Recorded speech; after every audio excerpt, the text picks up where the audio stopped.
we're their manager. Chris Robinson said, no, y'all ain't. She said, them dudes walked in here by themselves. Yeah. They didn't have no representation when they was here, and they filled out their paperwork themselves. Y'all not getting none of their money. And then told security to get their ass out of here. It was like, he apologized to us. He was like, "Boy, I didn't know." I said, "Yeah, because they told us we wasn't even gonna be able to go to California unless we signed another contract." He like, "I didn't know that." He said, "If I would have known that, I would have still flew y'all out here because I needed y'all. Because we, like, it was no other group. Like, it was us, and then everybody else." So we did ATL, we got paid, it was great, it was a great experience. Shout out to the staff, shout out to T.I. and all, and Nunu, all them, because they didn't give them enough time to work on ATL. ATL, just in case y'all don't know, because, you know, some people think ATL don't have a style. Oh, and then some people think that ATL is just such an easy style to do. Or some people get ATL mixed up with, oh, that's that riding. Let me give y'all a bit of history. Everybody who riding right now, y'all need to be shouting out them dope boys that could not skate. And that's all they could do was that ride, because that's not it. It was a simple. It's like Atlanta jams. You go to the club, everybody was doing this. You had the dudes doing all this shit, but the majority of the people on Atlanta jams was doing this. If you watch the tape, you'll see. So shout out to them dope boys, cause that's where ATL riding came from. Them dope boys that they didn't come in here to do ATL stepping. They came in here cause they sold dope. It was a safe haven for them. They could get girls, and they came in here. They learned their little 1-2 step. They had all they shining, they dope outfits on and chains and whatever. We had we was literally the rubber band man in the skating rink. Like, we ain't have none of that. Like, we ain't have none of that. Anyway, ATL is one of the, if not the hardest skate style in the world to learn. It look easy, but until you come see me, ask people to take my workshop. I got people walking out the workshop like, man, he just got my money. No, come back. I want you to learn it. But this ain't something you gonna learn, and then next week you gonna be fine. You gotta put the work in. But you know, this generation, they don't do that. You know, they want them 3 or 4 moves, and then the goat emoji come out, buddy. I'm the goat. The goddamn sheep. Anyway, so the ATL style, it was dying. At one time, it was whenever we could make it to the ring.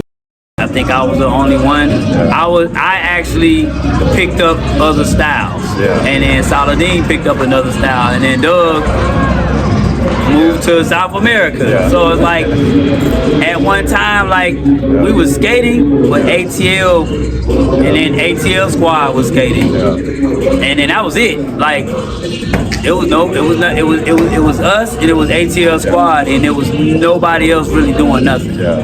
And shout out to Yoga, because Yoga said, I'm gonna learn how to do this. Where everybody who came up with him, they was all riding. Yoga said, no, I'm gonna do this. And then my brother said, I'm gonna do this too. And Legend, and they, you know, we got them, you know, we started recruiting them, you know. Okay, so they used to go on Facebook and say, who the top 5 skaters in the world? And I'll put my name on there. And nobody would say shit. But you know why they can't say shit? Because I went to New York, New Jersey, and I learned that shit. In New York, New Jersey, I can go to Brandsburg right now and fall in the circle. I used to go to DC and Baltimore. I used to go to Baltimore twice a month because I love to snap. I went to Philly, Crash Boys, Justice League, the Bombshells, bro. Fast backwards. Tyrone Dennis, fast backwards.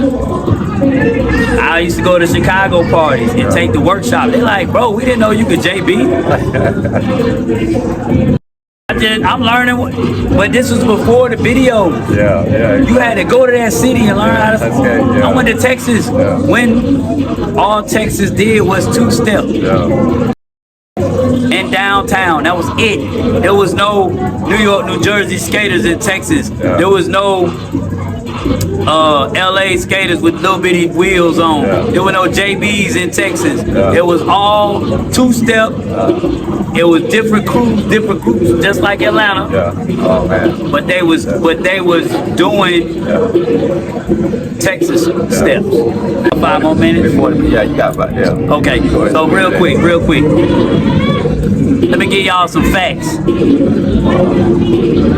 You go to, for instance, skate-a-thon, big skate parties. They have what's called roll call. So if you have a roll call, you call out your state, you go skate. So let's just be real. If they call Chicago, Wisconsin, and North Carolina back then, they was JB. You talking about 600-700 JB skaters, right? New York, New Jersey, train trio, whatever. 800-900 skaters, right? The snappers, 400-500 skaters, right? Philly fast backwards, 300-400 skaters can do fast backwards from Philly, South Jersey. ATL, 50 of us. I think it's maybe less than 50. 50 skaters versus the world. You hear me? So you got a community like JB that has so many different crews, so many different skaters, so many different moves, and then you have ATL who has less than 50 skaters, a whole lot of moves, no respect, no recognition, no nothing. Like when I say we got it out of the mud, we got it out of the mud for skating. Because when we showed up at the first skate-a-thon, oh, they was not happy. They were looking at us like, why are y'all here? This is not y'all, this not for y'all. But guess what? We kick every door in. Every door. Just like they trying to keep me out now. The crazy part is it's some people, it's your own people trying to keep you out. That's all right. You can't keep me out until God say that I'm not gonna do this no more. Every door y'all got up, I'm kicking it. Kicking it in. Hey man, that's OG Paul, man. Y'all stay tuned for part 3. Volume 3 coming soon. Get the Q-tip. Make sure you use your Q-tip before you watch the video so you can make sure you hear clearly what I said. Cause I said it.